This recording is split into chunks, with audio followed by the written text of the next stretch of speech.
Welcome to one day exam classes. देखिए railway NTPC 2 के आपके सभी लेवल के एग्जाम समाप्त हो गए। तो जिनको भी लगता है उनका स्कोर अच्छा हुआ है वे सभी लोग अपनी साइको और टाइपिंग के साथ साथ रेलवे ग्रुप डी की तैयारी को बेहतर करके चलिए, क्योंकि रेलवे ग्रुप डी का एग्जाम आपका जुलाई लास्ट या फिर अगस्त में होने की संभावना है। जैसा कि रेल मंत्री ने कहा है कि जुलाई 2023 तक रेलवे अपनी सारी पिछली भर्तियों को कंप्लीट करने का प्रयास करेगा। अगर आपका जुलाई या अगस्त से रेलवे ग्रुप डी का एग्जाम स्टार्ट होता है तो पूरा 1 साल का प्रोसेस लग जाएगा आपके ज्वाइनिंग तक का। तो हम आपको रेलवे ग्रुप डी की तैयारी के लिए 3 प्रकार के आपको पेपर कराएंगे। सबसे पहले आपको रेलवे ग्रुप डी 2018 का पिछले बार जो आपका पेपर संपन्न हुआ था उस सारे पेपरों को कराएंगे। साथ ही साथ दूसरे नंबर पे आपको एनटीपीसी VT1 जो आपका 2021 से संपन्न हुआ है उसके भी पेपर आपको कराए जाएंगे। अगर आपका लेवल 2, 3, 5 की आंसर की आ जाती है तो 2022 में जो आपका CBT2 का पेपर हुआ है उन पेपर को भी आपको कराने का प्रयास करेंगे। इसके पहले लेवल 6 और लेवल 4 की आंसर की आ गई है तो हमने आपको रीजनिंग और जीएस के सारे क्वेश्चन करा दिए हैं, आप लोग जा करके देख सकते हैं। तो इस वीडियो में आपको पिछले बार जो रेलवे ग्रुप डी का पेपर हुआ था उस पेपर की आज हम आपको रीजनिंग के सारे क्वेश्चन कराने का प्रयास करेंगे। ये हमारे रीजनिंग का 12 नंबर सेट है। इसके पहले भी हमने आपको 11 सेट कराए हैं जिसे आप लोग प्ले स्टोर जाकर के वहाँ पर से देख सकते हैं। इस सेट में रीजनिंग के लगभग 30 क्वेश्चन पूछे गए थे। तो चलिए प्रयास करिएगा कि आप इन 30 प्रश्नों में से क्या 25 क्वेश्चन को सही करने का प्रयास कर पा रहे हैं। आज का देखिए पहला क्वेश्चन है, उस विकल्प का आपको चयन करना है जिसका तीसरे शब्द के साथ में वही संबंध है जो कि दूसरे शब्द का पहले के साथ में है। जैसा कि यहाँ पर लिखा गया है लेटर्स का संबंध वर्ड्स के साथ में है, उसी प्रकार आपको बताना है बीट्स का संबंध इन 4 ऑप्शन में से किसके अनुसार होगा। ठीक है, सबसे पहले एक बार आप लोग प्रयास करिए। समय अगर आपको ज़्यादा चाहिए हो तो वीडियो को रोक करके जितना आप चाहें समय को ले सकते हैं। लेटर्स आप जानते हैं अल्फ़ाबेट में लेटर्स होते हैं ए से लेकर के जेड तक। अगर आप उन्हें आपस में मिलाएंगे तो वर्ड्स तैयार होते हैं। ठीक है, तो लेटर्स को मिलाने पर वर्ड्स तैयार होते हैं। उसी प्रकार से बीड्स को हिंदी में कहते हैं मोती या फिर इसे कहते हैं माला का दाना। अगर मोतियों को आपस में मिलाएंगे या फिर माला के दाना को आपस में मिलाएंगे तो क्या बनेगा, हार बनेगा। तो नेकलेस मतलब क्या होता है, हार होता है या फिर माला होता है। तो कौन सा ऑप्शन सही ऑप्शन होगा, बीड्स को आपस में मिलाने पर नेकलेस बनेगा, सही ऑप्शन होगा तीसरा ऑप्शन। अगर आपको वीडियो अच्छा लग रहा हो तो वीडियो को लाइक कर दीजिएगा।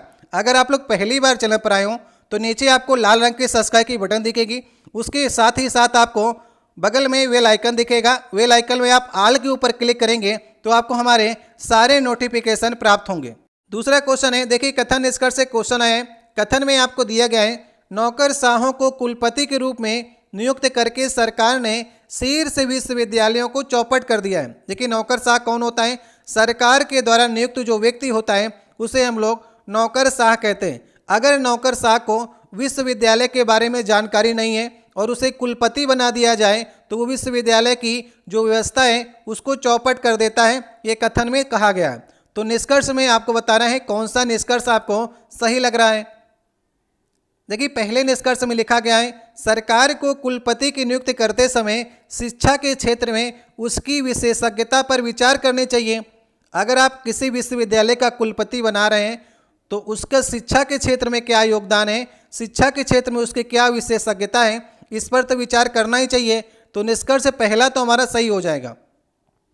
दूसरे में क्या लिखा गया है, कुलपति को शिक्षा के क्षेत्र में अच्छा विशेषज्ञ होना चाहिए और विश्वविद्यालय की उपलब्धियों से अवगत होना चाहिए। तो ये दोनों जो निष्कर्ष हैं इस कथन के अनुसार बिल्कुल सही है। ऐसे नौकरशाह को नहीं नियुक्त करना चाहिए जो कि विश्वविद्यालय के बारे में जानकारी नहीं रखता हो और उस व्यवस्था को चौपट कर सकता है अगर उसकी जानकारी नहीं है तो कौन सा ऑप्शन सही होगा, इसके दोनों ही निष्कर्ष जो हैं वो अनुसरण कर रहे हैं। तीसरा क्वेश्चन है, यहाँ पर देखिए आपको एक आकृति दिख रही है और यहाँ पर प्रश्नवाचक चिन्ह छोड़ दिया गया है। तो आकृति को आपको पूरा करना है। ऊपर दिए गए रिक्त स्थान पर सही आकृति आपको चुनना है। ये 4 ऑप्शन आपको दिए गए हैं। देखिए जैसा आकृति में रिपीटिशन हो रहा है वैसा ही आपको इसे फिलअप करना है। जैसा कि यहाँ पर आप देखिए बीच से पूरी लाइन जो है इस प्रकार से पूरी लाइन जाएगी। ठीक है, तो ऑप्शन पर आप देखिए लास्ट वाले ऑप्शन पर जो है वो लाइन जो है इस प्रकार से अंदर के जो गोला है उसको काटते हुए जा रही है। तो चौथा वाला ऑप्शन ही सही ऑप्शन होगा। जैसा कि 3 में फॉलो किया गया है उसी प्रकार से चौथा भी आपको बनाना पड़ेगा। तो लास्ट वाला ऑप्शन सही ऑप्शन होगा। चौथा क्वेश्चन है, बिंदु रेखा से मोड़े जाने पर पारदर्शी शीट किस पैटर्न के समान होगी। जैसा कि यहाँ पर आपको चित्र दिख रहा है और बिंदु रेखा आप यहाँ पर देख रहे हैं, ये डॉट डॉट डॉट और ऊपर भी डॉट डॉट है। अगर आप इसे डॉट डॉट रेखा के अनुरूप अगर मोड़ना चाहेंगे तो कौन सी आपको आकृति मिलेगी, बिंदु रेखा से मोड़ने पर कौन सा पैटर्न फॉलो होगा। अब देखिए त्रिभुज के ऊपर तो त्रिभुज चढ़ जाएगा, तो त्रिभुज के ऊपर त्रिभुज चढ़ जाएगा और जो इस प्रकार से कटिंग है वो पलट करके इस प्रकार से आ जाएगी। ठीक है, तो ये वाली आकृति ऐसे पलट जाएगी मोड़ने पर। तो कौन सा ऑप्शन सही ऑप्शन होगा, बी वाला ऑप्शन। और बी वाला ऑप्शन किस ऑप्शन में है, लास्ट वाले ऑप्शन पे। तो लास्ट वाला ऑप्शन आपको सही करना है। पांचवा क्वेश्चन है, देखिए कथन और धारणा से क्वेश्चन है। कथन में लिखा गया है अपने रुपये को तिगुना करें किसी होर्डिंग की एक टैगलाइन थी। मान लीजिए कोई पोस्टर लगाया गया है या फिर जगह जगह पर टैगलाइन लिखी गई है कि अपने रुपये को 3 गुना करें। अब आप इसको देख करके क्या उदाहरण लगा सकते हैं। पहला, आश्वासन जो है भरोसेमंद नहीं है, ऐसा आप नहीं कह सकते हैं। इस धारणा को आप सही नहीं कर सकते हैं क्योंकि अपने रुपए को 3 गुना करें, उसने समय नहीं बताया आपको कि 1 साल 2 साल 3 साल। ऐसा भी हो सकता है कि वो जो कह रहा है बात बिल्कुल सही हो, आप अपने पैसे को 3 गुना कर सकते हो। तो ऐसा आश्वासन भरोसेमंद नहीं है, ये आप नहीं कह सकते हैं। तो पहली धारणा तो गलत हो गई। दूसरा, यही लोग तेज़ी से पैसा कमाना चाहते हैं।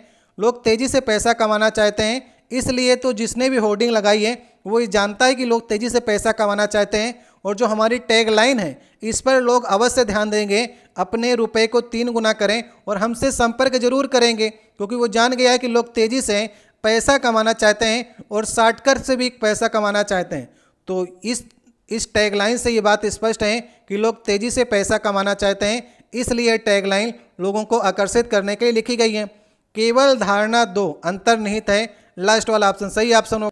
छठवां क्वेश्चन है, देखिए कथन निष्कर्ष से क्वेश्चन है। यहाँ पर आपको 3 कथन दिए गए हैं। इन तीनों कथनों की सहायता से आपको बताना है इन दोनों निष्कर्षों में से आपको कितने निष्कर्ष सही लग रहे हैं। आप वेन डायग्राम की सहायता ले सकते हैं।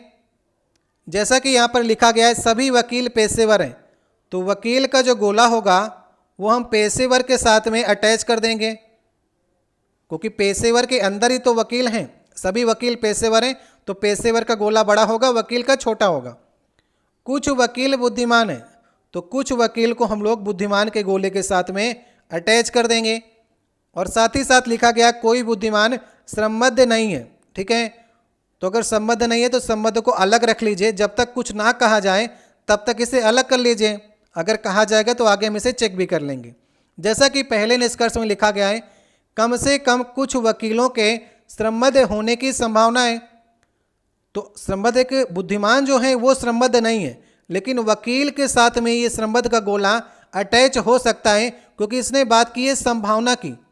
निष्कर्ष में ये आप लोग जरूर रखिएगा, संभावना लिखा हो तभी आपको चेक करना है। अगर ये डायरेक्ट लिख देता कुछ वकील श्रमबद्ध हैं तब आप इसे गलत कर देते हैं। ठीक है, क्योंकि आप स्पष्ट रूप में ये कह रहा है कुछ वकील श्रमबद्ध हैं तो आप गलत कर देंगे।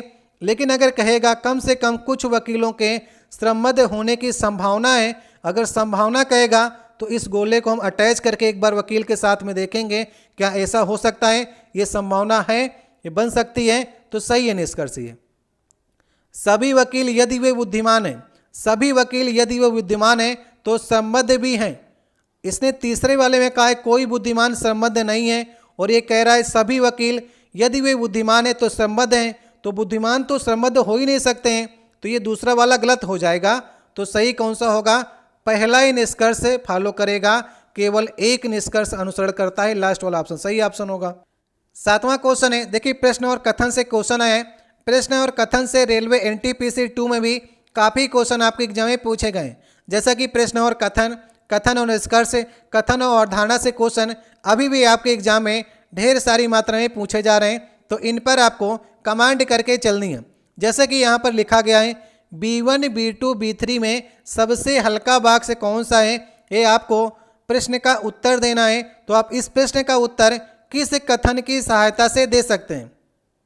जैसे कि पहले कथन में लिखा गया है B1 में पैक किया गया खाना है, तो हमें खाना से कोई मतलब नहीं है, हमें ये बताना है सबसे हल्का बाक्स कौन सा है।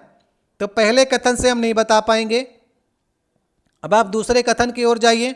दूसरे कथन में लिखा गया है B3 का भार एक साथ जोड़े गए अन्य बाक्सों के भार का 1/4 है। मान लिया कि B1 B2 B3 का जो भार है वो x1 x2 x3 है। तो अगर हम B3 का भार निकालेंगे, x3 का भार निकालेंगे, तो इसने कहा है अन्य सभी बाक्सों के भार का, मतलब कि x1 प्लस x2 बाई 4 1/4 है। तो इस प्रकार से ये समीकरण बना, जिससे आप नहीं निकाल सकते हैं कि सबसे हल्का बाक्स कौन सा है। इसलिए ये दोनों कथन सहायता नहीं करेंगे ये बताने में कि सबसे हल्का बाक्स कौन सा है।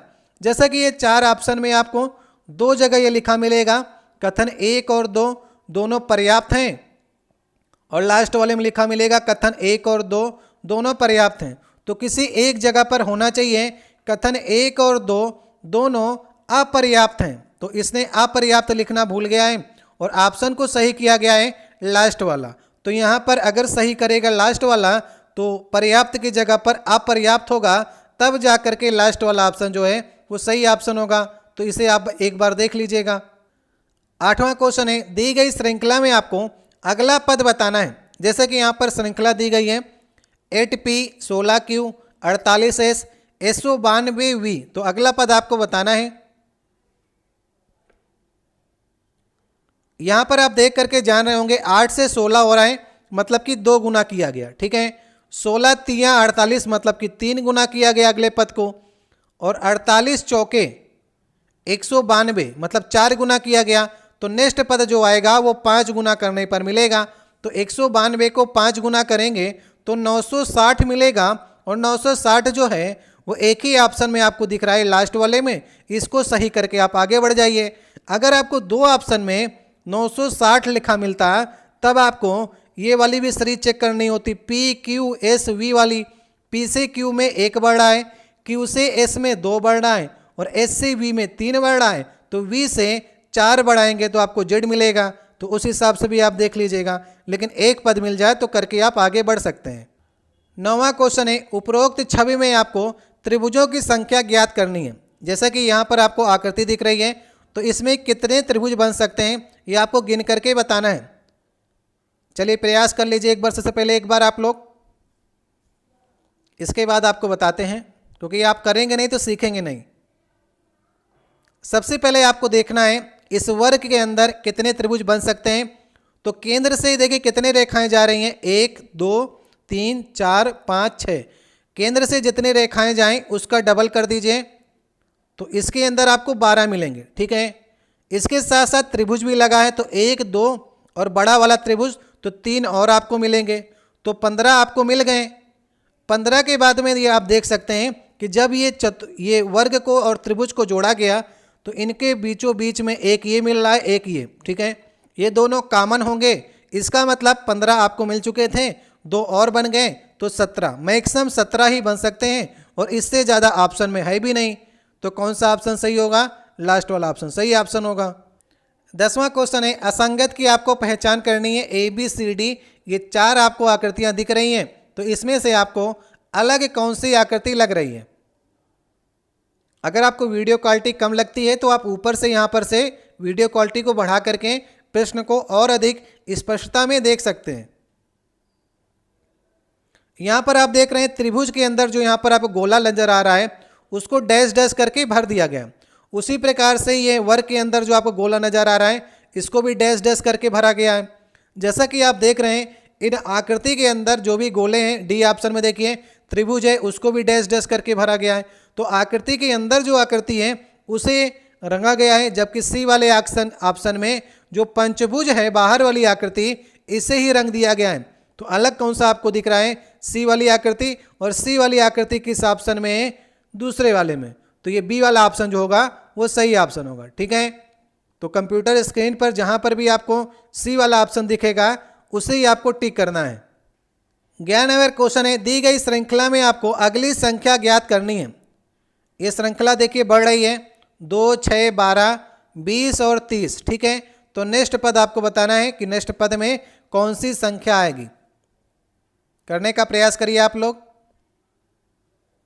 देखिए 2 से 6 हो रहा है, इसका मतलब कि 4 की बढ़ोतरी हो रही है, और 6 से 12 में 6 की बढ़ोतरी हो रही है, 12 से 20 में 8 की बढ़ोतरी हो रही है, और 20 से 30 में 10 की बढ़ोतरी हो रही है। तो 4 2 6, 6 2 8, 8 2 10, अगला जो बढ़ेगा वो 12 से बढ़ेगा, मतलब कि 30 में अगर 12 जोड़ेंगे तो 42 मिलेगा। नेक्स्ट पद आपको मिलेगा 42। ठीक है, जैसे सीरीज आगे बढ़ रही है वैसे ही आपको बढ़ाते चले जाना है। 12 नंबर क्वेश्चन है कथन निष्कर्ष। देखिए क्वेश्चन फिर से आया है। कथन में आपको देखिए 2 कथन दिए गए हैं।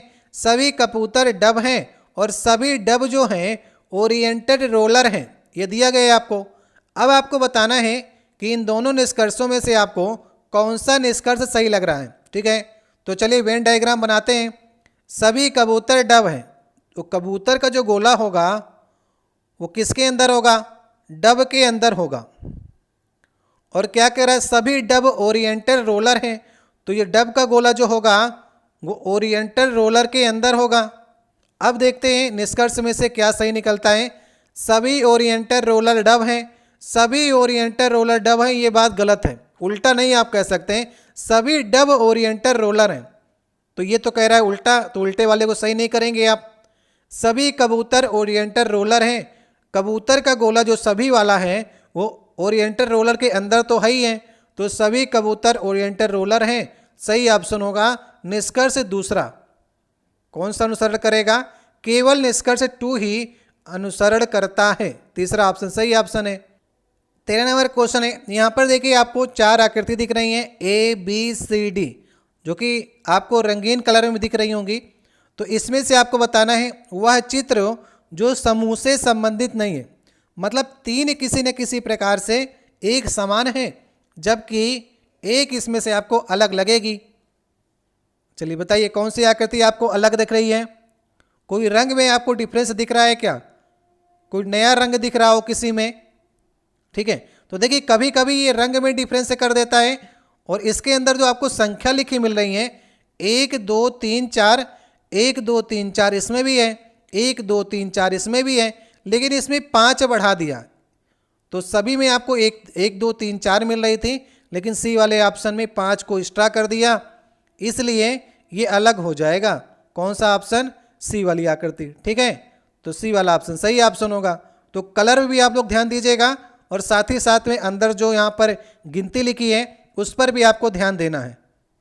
14 नंबर क्वेश्चन है। दिए गए विकल्पों में से लुप्त पद चुन करके श्रृंखला को आपको पूरा करना है। जैसे कि ये श्रृंखला आगे चल रही है तो नेक्स्ट पद क्या होगा ये आपको बताना है। कैसे करेंगे आप? देखिए यहाँ पर आप देख रहे हैं ए के साथ में जेड का संबंध बनाया गया है, मतलब ए जो होता है वो अल्फ़ाबेट का पहला लेटर होता है और जेड जो होता है लास्ट वाला होता है, मतलब कि अपोजिट जो लेटर हैं उन्हें आपस में रखा गया है।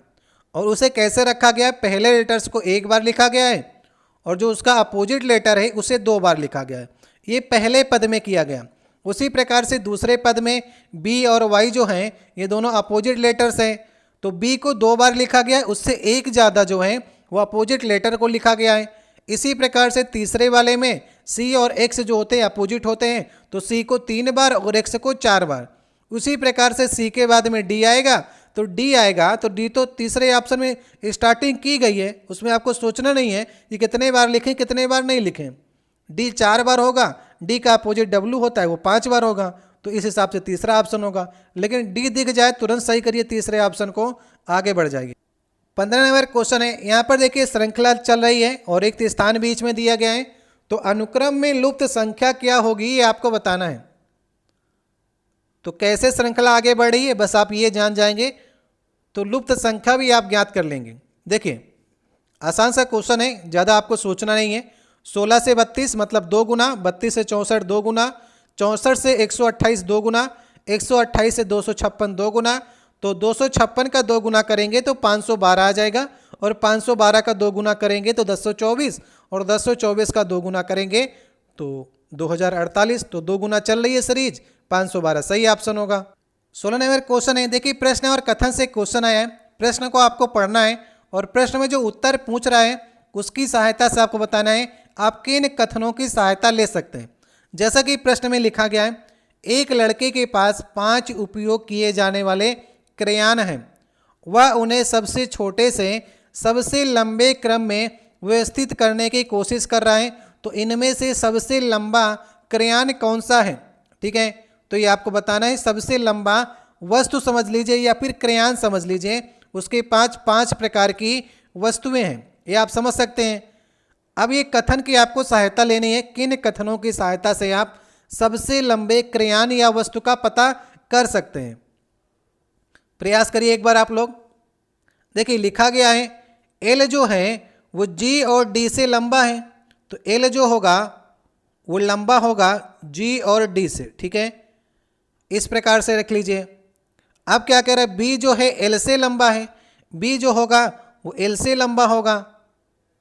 एक्स जो है जी से छोटा है, तो एक्स यहाँ पर भी हो सकता है और एक्स यहाँ पर भी हो सकता है। तो ये 5 वस्तुएं हो गई, 1 2 3 4 5। तो सबसे छोटा आपसे नहीं पूछा है, सबसे लंबा पूछा है। तो सबसे लंबा तो आप बता ही सकते हैं ना कि बी सबसे लंबा है।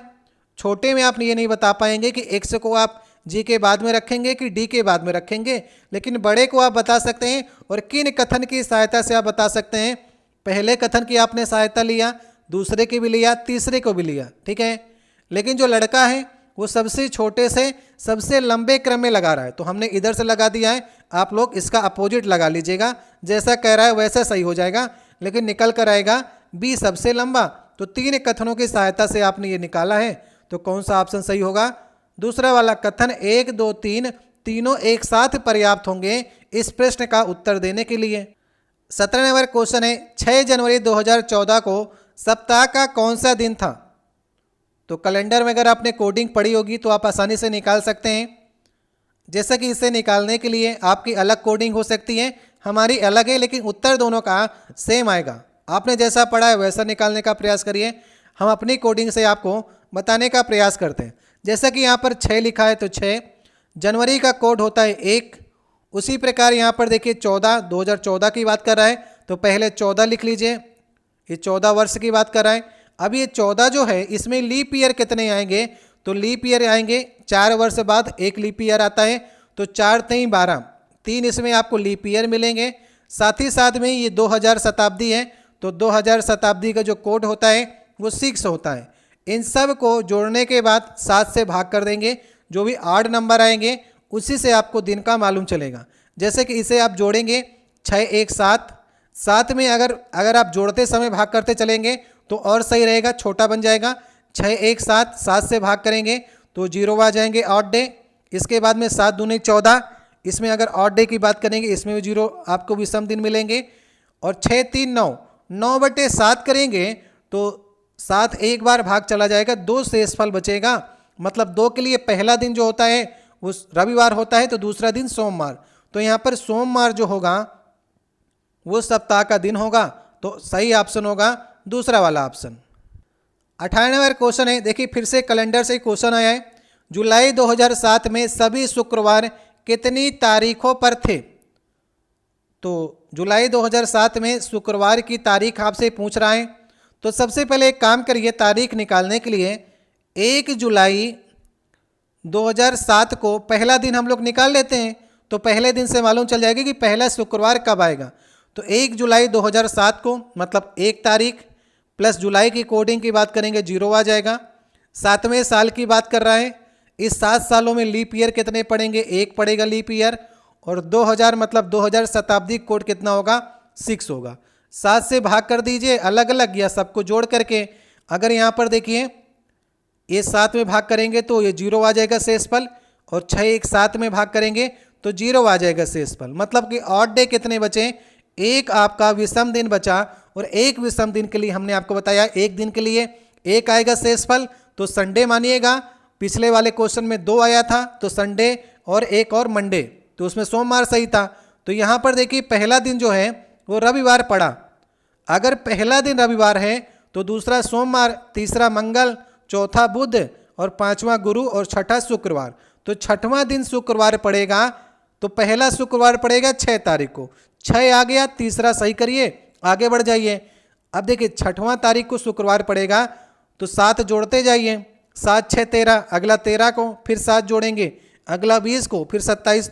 तो मतलब आप सही है, पहला शुक्रवार अगर आप निकाल लेंगे तो सारे आपको शुक्रवार मालूम चल जाएंगे। तो सही ऑप्शन होगा तीसरा वाला ऑप्शन। 19 नंबर क्वेश्चन है, दिए गए चित्र में आपको दर्पण प्रतिबिंब ज्ञात करना है। आसान सा क्वेश्चन है। जैसा ये उल्टा यहाँ पर एफ बना है ना, टेढ़ा जितना है उतना ही एंगल से इस मिरर में भी टेढ़ा वाली आकृति को चयन करिए। ये बी वाली ऑप्शन में उतना ही टेढ़ा उल्टी आकृति को चयन करके बी वाले ऑप्शन को सही करके आगे बढ़ जाइए। ये वाले सारे क्वेश्चन जो होते हैं समय को बचाने वाले क्वेश्चन होते हैं। 20 नंबर क्वेश्चन है, देखिए श्रीमान जेड को आपको पूर्व दिशा की सम्मुख बढ़ाना है, उसके बाद जैसा कह रहा है वैसे आपको पालन करते हुए चलना है। ठीक है, तो सबसे पहले आप क्या करिए, डायरेक्शन को बना लीजिए। इधर पूर्व होता है, इधर पश्चिम, ऊपर आपका उत्तर होता है, नीचे दक्षिण होता है। तो जैसा कह रहा है वैसे चलाना हम स्टार्ट करेंगे। जेड जो है पूर्व दिशा की ओर सम्मुख है, मतलब कि पूर्व दिशा की ओर देख रहा है। इसके बाद उसे बाईं ओर मुड़ाना है, मतलब ऊपर की ओर सबसे पहले चलेगा और 5 किलोमीटर चलेगा ऊपर की ओर और ए बिंदु पर पहुंच जाएगा। ठीक है, इसके बाद क्या कर रहा है, ए बिंदु के बाद फिर वो बी बिंदु पर पहुंचने के लिए बाईं ओर मुड़ेगा और 4 किलोमीटर चलेगा। तो यहाँ पर से बाईं ओर 4 किलोमीटर जाएगा तो बी बिंदु पर पहुंच जाएगा। इसके बाद क्या कह रहा है, तदोपरांत वो दाईं ओर मुड़ता है और 3 किलोमीटर दायां ऊपर की ओर होगा, 3 किलोमीटर ऊपर की ओर जाएगा, सी बिंदु पर पहुंच जाएगा और पुनः वो दाईं ओर मुड़ेगा। अगर पुनः दाईं ओर मुड़ेगा 10 किलोमीटर, तो 5 तो ये हो गया, 5 और हो जाएगा, तो मतलब कि ये पहुंच जाएगा डी स्थान पर। अब ये पूछ रहा है कि श्रीमान जो जेड हैं वो प्रारंभिक स्थान से किस दिशा की ओर है। तो प्रारंभिक स्थान ये केंद्र बिंदु था और अभी ये डी स्थान की ओर है, तो किस ओर है, उत्तर पूर्व की ओर है। उत्तर पूर्व किस ऑप्शन में है, लास्ट वाले ऑप्शन में है, तो सही ऑप्शन होगा लास्ट वाला डी वाला ऑप्शन। 21 नंबर क्वेश्चन है, देखिए कथन तर्क से क्वेश्चन है। कथन में लिखा गया है, क्या शहर में पालतू पशुओं के लिए अधिक डे केयर सेंटर होने चाहिए। तर्क देखिए पहला दूसरा में आपको चुनाव करना है कि कौन सा तर्क आपको प्रबल लग रहा है। पहले तर्क में देखिए लिखा गया, हाँ आजकल बहुत से ऐसे कामकाजी लोग घर पर पालतू पशु को रखते हैं, ये पशु दिन भर के लिए अकेले रह जाते हैं। यदि उचित दरों पर पालतुओं को सेवाएं प्रदान की जाती हैं तो ये एक अच्छा विकल्प है। जैसे कि बहुत से लोग जो हैं, जैसे कि बहुत ढेर सारे पालतू जानवरों को पालते हैं, कुत्ता हो गया, बिल्ली हो गया, लेकिन वो कामकाजी लोग हैं, तो काम के लिए उन्हें बाहर जाना पड़ता है। तो बाहर जाने के लिए या तो वो पशु को साथ में ले जाए या तो घर में अकेला छोड़ जाए। तो अकेला छोड़े जाने की अपेक्षा उन्हें अगर डे केयर सेंटर, मतलब दिन में जो पशुओं की देखभाल करें और पशुओं को अकेला न लगे, उन पालतू जानवरों के लिए अधिक से अधिक डे केयर सेंटर होने चाहिए, जो उचित दर उचित रुपए आप पर डे के हिसाब से दें या महीने के हिसाब से दें, तो वो सेवाएं आपको प्रदान करें। ये एक अच्छा विकल्प है पालतू पशुओं के लिए। तो ये पहले तर्क में हाँ में जवाब दिया गया है। मेरे हिसाब से ये तर्क जो है ये प्रबल लग रहा है। दूसरे वाले को पढ़ लेते हैं, नई पालतू पशुओं को ऐसे केंद्रों की आवश्यकता नहीं है, बेहतर पशु चिकित्सा क्लिनिक ही पर्याप्त है। तो दूसरा वाला कथन प्रबल नहीं है। पशु जब बीमार होगा तब आप उसे चिकित्सक के पास ले जाएंगे, लेकिन अगर देखभाल की आवश्यकता है तो उसे डे केयर सेंटर में ही जाना चाहिए। तो प्रबल जो होगा केवल पहला ही तर्क प्रबल लग रहा है, तीसरा ऑप्शन सही ऑप्शन है। 22 नंबर क्वेश्चन है, देखिए कथन निष्कर्ष से फिर से क्वेश्चन आए हैं। हम जितने भी आपको क्वेश्चन करा रहे हैं वो एक ही सेट से सारे क्वेश्चन आपको हर सेट में कराएंगे। जैसा कि इस सेट में 30 आपको रीजनिंग क्वेश्चन मिले थे, तो वो 30 ही क्वेश्चन कराएंगे। किसी में 28 मिलेंगे, 24 मिलेंगे, तो जितने आपको एक सेट में क्वेश्चन मिलेंगे उतने ही आपको क्वेश्चन कराए जाएंगे। तो आप देख सकते हैं एक सेट में कितने ज़्यादा आपको कथन निष्कर्ष, कथन धारणा, प्रश्न कथन से क्वेश्चन मिल रहे हैं। तो इन पर आपको कमांड हम आपको लगातार प्रैक्टिस सेट के माध्यम से करा देंगे। आपको एग्जाम में ये क्वेश्चन जो है सबसे सरल क्वेश्चन लगेंगे। जैसा कि यहाँ पर लिखा गया है, कथन और निष्कर्ष से क्वेश्चन आए तो वेन डायग्राम की सहायता ले लेते हैं, आसानी से इसका उत्तर निकल जाता है। सभी महिलाएं फूल हैं, तो महिलाओं का जो गोला होगा वो फूल के अंदर होगा, ठीक है। और सभी फूल वृक्ष हैं, तो फूल का जो गोला होगा वो वृक्ष के अंदर होगा। अब निष्कर्ष देखते हैं, सभी महिलाएं वृक्ष हैं, सभी महिलाएं वृक्ष हैं, बिल्कुल सही है। महिलाओं का जो गोला है वो वृक्ष के अंदर है, बिल्कुल सही है। सभी वृक्ष महिलाएं, तो उल्टा नहीं हो सकता है, सभी वृक्ष महिलाएं नहीं हो सकती हैं, क्योंकि वृक्ष बड़ा है और महिलाएं छोटी, तो महिलाएं वृक्ष के अंदर आ सकती हैं। तो दूसरा वाला गलत है, सभी वृक्ष महिलाएं नहीं हो सकती, सभी महिलाएं वृक्ष हो सकती हैं। तो कौन सा ऑप्शन सही होगा, केवल एक ही अनुसरण करेगा, लास्ट वाला ऑप्शन सही ऑप्शन है। 23 नंबर क्वेश्चन है, यहाँ पर देखिए आपको वेन डायग्राम में फुटबॉल, हॉकी और बास्केटबॉल, फुटबॉल को एफ से लिखा गया, हॉकी को एस से, बास्केटबॉल को बी से लिखा गया है। तो खेलने वाले छात्रों की संख्या को दर्शाता है। तो वास्तव में 2 खेल खेलने वाले छात्रों की आपको कुल संख्या बतानी है। जो 2 खेल खेलते हैं उनकी संख्या आपको बतानी है। तो कैसे निकालेंगे आप? देखिए, अगर 2 खेल खेलने की बात करेंगे तो जो 2 गोलों के साथ अटैच हैं, जैसे कि 13 अटैच है 2 गोलों के साथ, 14 अटैच हैं और 12, तो 13, 14, 12 को जोड़ेंगे तो 39 आपको मिलेगा। ये वास्तव में 2 खेल खेलते हैं। अगर ये खेल कहता वास्तव हटा देता तो हम 15 को भी गिन लेते हैं, क्योंकि 15 जो है ये तीनों खेल खेल रहा है, लेकिन ये पूछ रहा है वास्तव में 2 खेल खेलने वाले, तो 15 वाले को हम नहीं गिनेंगे, 39 ही सही ऑप्शन होगा। 12, 14, 13 को आपको जोड़ना है जो 2 गोलों के साथ अटैच हैं। 24 नंबर क्वेश्चन है, देखिए समन से क्वेश्चन आए हैं, एक बार आप लोग करने का प्रयास कर लीजिए। सबसे पहले एक बार आप लोग करिए, उसके बाद हम आपको उत्तर बताना स्टार्ट करते हैं। वीडियो को रोक करके आप प्रयास कर सकते हैं। यहाँ पर देखिए लिखा गया है, यदि y की बहन x है, ठीक है, जो लेडीज होगी उसके ऊपर हम लोग माइनस लगा देंगे और जेंट्स होगा तो प्लस लगा देंगे, इससे जेंडर जो है वो डिसाइड होता चलेगा। y की बहन जो है x है, तो y की बहन x है तो माइनस लगा दीजिए इसके ऊपर। y की माँ z है तो दोनों की माँ z होगी, माइनस लगा दीजिए। z का पिता w है तो एक जनरेशन और ऊपर की बात की है तो प्लस लगा दीजिए। z का पति v है, z का पति जो है v है तो v में प्लस लगा दीजिए। और v का भाई कोई होगा, v का भाई का y से क्या रिलेशन है, v का भाई y का क्या लगेगा, तो देखिए v का भाई मतलब आपके पिता का भाई जो है आपका चाचा लगेगा, तो y और x से का v का भाई चाचा लगेगा, लेकिन चाचा ऑप्शन में नहीं है, यहाँ पर आप देख सकते हैं। तो अगर इंग्लिश में लिखता है तो मामा भी कहते हैं अंकल और चाचा भी कहते हैं अंकल, उस हिसाब से पहला वाला ऑप्शन सही हो जाएगा, ठीक है। अगर प्रश्न में हिंदी के हिसाब से देखा जाए तो यदि v जो है माता हो जाए और z उसका पिता हो जाए तो माता का भाई आपका मामा लगेगा, तो उस हिसाब से हिंदी में सही करना हो तो यहाँ पर जेंडर उसे अलग करना पड़ेगा। y की माँ z है, इसकी जगह पर लिखना चाहिए y का पिता z है, तब कहीं जा कर के मामा सही होगा। इंग्लिश के हिसाब से एक रेलवे मानता है तो मामा कह लीजिए या फिर चाचा कह लीजिए, दोनों को अंकल ही कहा जाएगा। 25 नंबर क्वेश्चन है, समरूप जोड़े की आपको पहचान करनी है। जैसा नदी का संबंध पुल के साथ में है वैसा ही आपको बताना है 4 ऑप्शन में से। जैसे नदी है तो नदी के ऊपर हम लोग पुल बनाते हैं, तो उसी प्रकार से पहाड़ में हम लोग पहाड़ से सुरंग निकालते हैं रास्ता। नदी में पुल बनाते हैं रास्ता, तो पहाड़ में सुरंग। कौन सा सही ऑप्शन होगा? समरूप जोड़े के हिसाब से पहला वाला ऑप्शन सही ऑप्शन होगा। 26 नंबर क्वेश्चन है, यहाँ पर देखिए आपको प्रश्न आकृति दिख रही है, इसकी निकटतम समानता रखने वाली ABCD आकृति में से आपको चुनाव करना है। जैसे ये आकृति है, आपको ये आकृति किस ऑप्शन में या किस विकल्प आकृति में दिख रही है? तो जैसा ये प्रश्न आकृति अगर आप ध्यान से देखेंगे तो चौथे वाले ऑप्शन में थोड़ा से घुमा करके इसे रख दिया गया है, वही आकृति आपको लग रही है। तो निकटतम समानता डी वाली आकृति मिल रही है और डी वाले ऑप्शन में रखा गया है, तो लास्ट वाला ऑप्शन सही ऑप्शन होगा। 27 नंबर क्वेश्चन है, देखिए उपरोक्त अनुक्रम में अनुपस्थित पद आपको ज्ञात करना है। ऐसे क्वेश्चन रेलवे NTPC 2 में भी 1 से 2 की मात्राएं पूछे गए थे, तो आप लोग इन सभी क्वेश्चन की प्रैक्टिस करके चलिएगा, आसानी से ये क्वेश्चन लग जाते हैं।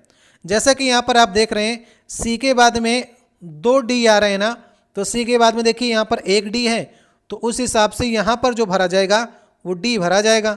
और डी के बाद फिर डी आ रहा है, फिर ई आ रहा है ना, तो डी के 2 डी के बाद यहाँ पर ई आएगा, तो यहाँ पर भी ई आएगा। इस प्रकार आप समझ लेंगे कि CDDE और यहाँ पर CDDE, तो ये पद तो आपको ये यहाँ पर के मालूम चल गए। अब 2 लेटर्स की जगह बची, एक यहाँ पर वाली एक यहाँ पर वाली, ठीक है। तो यहाँ पर के लिए आप ऑप्शन की सहायता भी ले सकते हैं। ऑप्शन में जा करके देखिए, या तो बी भर सकते हैं या तो सी भर सकते हैं। अगर यहाँ पर सी भरेंगे तो यहाँ पर भी आपको सी भरना होगा, और 2 जगह पर सी तो आ नहीं रहा है, तो सी आप नहीं भरेंगे, आपको भरना पड़ेगा बी ही। तो अगर आप यहाँ पर बी भरेंगे तो यहाँ पर ही बी भरेंगे, तो ये सीरीज कैसे बनेगी? BBC और DDE। इसका रिपीटेशन फिर से होगा, BBC और DDE, ये 2 बार रिपीट होकर सीरीज बढ़ेगी। और सही ऑप्शन कौन सा ऑप्शन होगा? उसका चुनाव करने के लिए आप चुन लीजिए यहाँ पर से क्या क्या आपने भरा है। एक तो बी भरा है लेटर्स को, उसके बाद एक आपने ई भरा है, उसके बाद बीच में आपने फिर से बी भरा है और एक डी भरा है। तो यहाँ पर B E B D, B E B D कौन से ऑप्शन में है? दूसरे वाले ऑप्शन में है। तो सही ऑप्शन होगा दूसरा वाला ऑप्शन।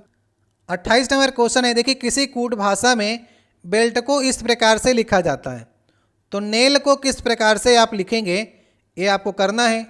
चलिए प्रयास करिए, अच्छा क्वेश्चन है, काफ़ी कम लोग इसे कर पाएंगे, प्रयास कर लीजिए आप लोग वीडियो को रोक करके। देखिए अगर हम बेल्ट के जो अल्फ़ाबेट हैं उनका स्थान की बात करेंगे तो बी आता है दूसरे स्थान पर और ई आता है 5वें स्थान पर, एल आता है 12वें स्थान पर और टी आता है 20वें स्थान पर। तो कुछ समझ में आ रहा है आपको? कुछ आपको दिखने लगा कि अभी और बताना पड़ेगा? जैसा कि यहाँ पर आप देख रहे हैं कि 2, 5, 12, 20, तो यहाँ पर से आपको कुछ नज़र नहीं आएगा, लेकिन यहाँ पर आपको 9 नज़र आ रहा होगा। 9 का मतलब ये है कि 20 से हमको लेना देना नहीं है, एक अगर हम कम करेंगे तो कुछ हमें मिल सकता है। तो एक कम कर दीजिए 19, इसको भी एक कम कर दीजिए 11 और इसको कम कर देंगे 4, इसको कम कर देंगे 1। अब आपको नज़र आने लगेगा कि जो इकाई का अंक है उसको आपको ले लेना है। तो एक कम करके इकाई का अंक ले लीजिए। इकाई के अंक में 1 का तो 1 ही रहेगा, 4 का भी 4 रहेगा, लेकिन 11 का इकाई अंक 1 ले लेंगे और 19 का इकाई अंक 9 ले लेंगे। तो 14, 19 ये आपको मिल गया। समझ गए आप? उसी प्रकार से नेल को लीजिए। नेल जो है इसको अगर अल्फ़ाबेट में आप देखना चाहेंगे तो एन 14 होता है, ए हमारा 1 होता है और आई होता है 9, एल होता है 12। तो अगर आप इसमें से सबसे एक एक कम कर दीजिए, ये बचेगा 13, 1 से 1 कम करेंगे 0, 9 का 8 बचेगा और 12 का 11 बचेगा। इसका इकाई अंक ले लीजिए, 3 इकाई अंक में आएगा, 0 तो इकाई अंक है ही, 8 भी इकाई अंक है और 1, तो 30, 81 ये आपको मिलना चाहिए। किस ऑप्शन में है? दूसरे वाले ऑप्शन में। तो यहाँ पर इस प्रकार से ये क्वेश्चन बनाया गया था। ठीक है, कुछ लोग समझ गए होंगे। अगर आप किसी अलग प्रकार से करें हैं तो वो भी आप कमेंट बॉक्स में लिख सकते हैं। 29 नंबर क्वेश्चन है, नीचे दिए गए विकल्पों में से रिक्त स्थान की जगह पर उपरोक्त चित्र में से आपको चयन करना है। जैसा कि यहाँ पर श्रृंखला चल रही है, पहले ये आकृति फिर ये, तो नेक्स्ट आकृति, इन 4 ऑप्शन में से आप किसका चुनाव करेंगे? सबसे पहले यहाँ पर देखिए, एक देखिए यहाँ पर जिस प्रकार से आकृति, 2 आकृतियों को जोड़ा गया है और एक आकृति को डार्क कर दिया गया है, दूसरी को सफ़ेद रखा गया है। फिर धीरे धीरे क्या किया गया है, देखिए काली वाली आकृति को थोड़ा से घुमाया गया है नीचे की ओर और थोड़ा से खोला भी गया है इसे, फिर उसे थोड़ा से घुमाया गया। ये देखिए ये दोनों आकृति को इसने सेम कर दिया है, लेकिन सेम होना नहीं चाहिए। अगर खोलना है थोड़ा से और इसको खोल देता और घुमा करके थोड़ा रखना चाहिए था। ये दोनों आकृति सेम लग रही हैं। तो जैसी सीरीज आगे बढ़ रही है, यहाँ पर से थोड़ा सा ऐसा लग रहा है कि सीरीज में भेदभाव नहीं कर पाया है, थोड़ा सा इसे और खोलना चाहिए। उस हिसाब से अगर इस काले वाले की बात करेंगे, थोड़ा सा घूम करके और ये आता, तो सी वाला ऑप्शन जो है, जो ये ऑप्शन के हिसाब से सही करना चाह रहा है, तो सी वाले ऑप्शन को थोड़ा से खोलने पर ये काली वाली आकृति इधर आती, तब जा करके ये सी वाला ऑप्शन सही होता। तो ये प्रश्न में थोड़ी समस्या हो सकती है, क्योंकि इसने स्पष्ट तौर पर इन दोनों चित्रों को थोड़ा से खोलने पर घुमा नहीं पाया है, ऐसे इसने पूछ लिया है। और सी ऑप्शन को अगर इसने सही करना चाहा है तो इसको थोड़ा से घुमा करके इस आकृति को बनाना चाहिए, ताकि सी की पहले जो आकृति बन रही है वो यहाँ पर होनी चाहिए थी।